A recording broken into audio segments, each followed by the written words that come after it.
বাংলাদেশের পুলিশ জঘন্য অন্যায় করে যাচ্ছে গত 17 বছর থেকে আমরা দেখেছি। জঘন্য অন্যায়। এদিকে আসেন ভাই, এদিকে আসেন।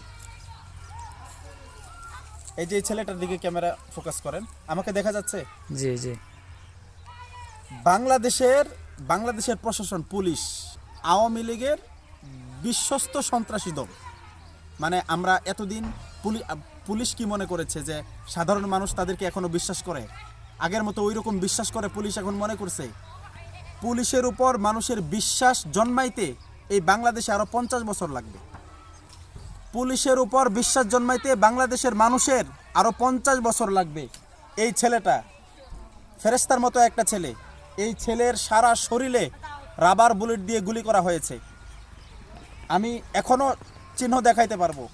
আপনারা 2023 সালে 3 মে মাসের 3 তারিখে, 3 তারিখ না 23 তারিখ, 3 তারিখে কাদিয়ানিদের বিরুদ্ধে সংখ্যালঘু কাদিয়ানি, হ্যাঁ, এই কাদিয়ানিদের বিরুদ্ধে সংখ্যাগরিষ্ঠ আহলুস সুন্নাহ ওয়াল জামাআতের উলামায়ে কেরাম এবং ছাত্র জনতারা মিলে মিছিল করেছিল। এই সন্ত্রাসী পুলিশ এরা আহলুস সুন্নাহ ওয়াল জামাআতের হক্কানি উলামায়ে কেরামদের উপরে লাঠি চার্জ করেছে, গুলি করেছে। এই গুলি করার যাদেরকে গুলি করেছে তাদের মধ্যে এই ছেলেটাও ছিল। এই যে দেখেন, 13 বছর বয়স ছেলেটা, মাদ্রাসা পড়ে।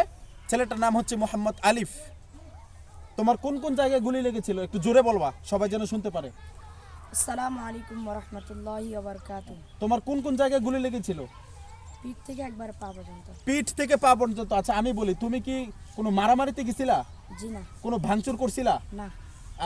আমরা যারা এই কাদিয়ানের বিরুদ্ধে কথা বলছি বা স্লোগান দিছি, আমরা কি কোনো মারামারি করছি? না। আমরা একটাই চেয়েছি, আমরা বিগত সরকারের কাছেও এটাই জোর দাবি করেছিলাম। শাপলা চত্বরে কেন মারামারি হয়েছে জানেন? এই রক্তের নদী শাপলা চত্বরে কেন বইছে? একমাত্র কাদিয়ানিদেরকে কাফের ঘোষণা করার লক্ষ্যে আমরা শাপলা চত্বরেও রক্ত দিয়েছি।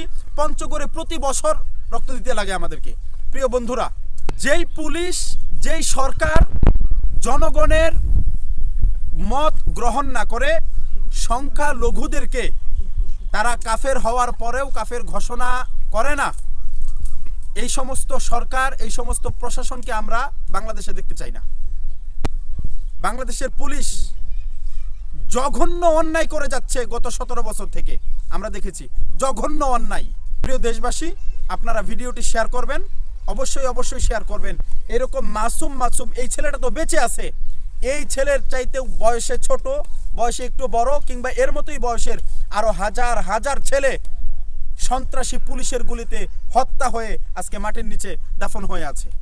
ঠিক আছে, আল্লাহ তাআলা তোমাকে বাঁচায় রাখছে। আল্লাহর কাছে লাখ লাখ শুকরিয়া। তুমি অনেকদিন বেঁচে থাকো, আল্লাহ তাআলা তোমাকে পরিপূর্ণ সুস্থতা দান করুক। তুমি যাও। প্রিয় দর্শক, এ হচ্ছে আমার দেশের অবস্থা।